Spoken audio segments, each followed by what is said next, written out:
What if graduating in economics doesn't automatically lead someone into the job market, but instead creates a completely different psychological conflict inside the mind? Think about it. Economics is the study of systems, markets, incentives, and human behavior. Yet there are many economics graduates who don't rush into traditional jobs. And from the outside, people ask, "You studied economics, so why aren't you working?" But internally, the answer is far more complex than laziness or confusion. Let's break down the psychology behind economics graduates who choose not to pursue a job right away. First, they see systems, not just jobs.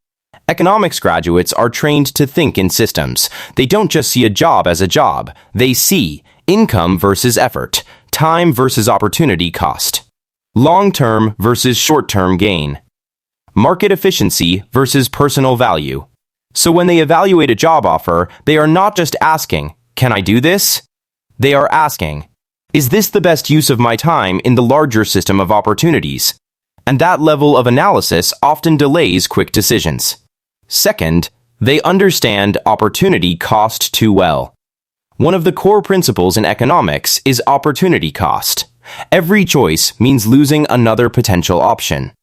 So when an economics graduate considers a job, their mind automatically calculates, "If I take this job, what am I giving up?" Freedom, entrepreneurial opportunities, higher future income paths, alternative learning routes. This awareness can become a psychological burden, because instead of seeing one clear path, they see multiple possible futures at the same time, and that creates hesitation. Third, they overanalyze career value versus market value. Economics graduates are trained to think rationally, so they evaluate jobs like economic decisions. But here's the psychological trap. Not every career decision is purely logical. Some require action, experience, and iteration. But overanalysis leads to paralysis. Is this role undervaluing my skills? Is the market correctly pricing my ability? Should I wait for a better equilibrium? And while the mind is analyzing, time keeps moving. Fourth, they expect rationality from an irrational world. Economics teaches models, patterns, and predictable behavior. But real-world job markets are not perfectly rational. They are influenced by networking, timing, social dynamics, random opportunity. So when reality doesn't match theory, some graduates feel disoriented. They expect clean logic, but experience messy unpredictability. And that gap can delay action. Fifth, they fear underutilization of their knowledge. Many economics graduates believe they should be doing something meaningful with their degree, so they avoid jobs that feel unrelated or under-challenging. They think, "This doesn't match my level of understanding." But this creates a psychological loop.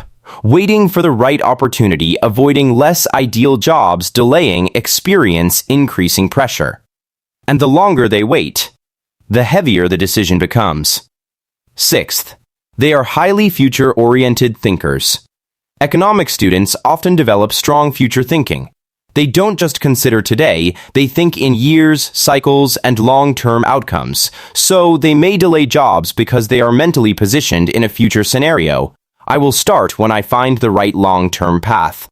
But the future is always uncertain. So waiting for perfect clarity often leads to extended inaction.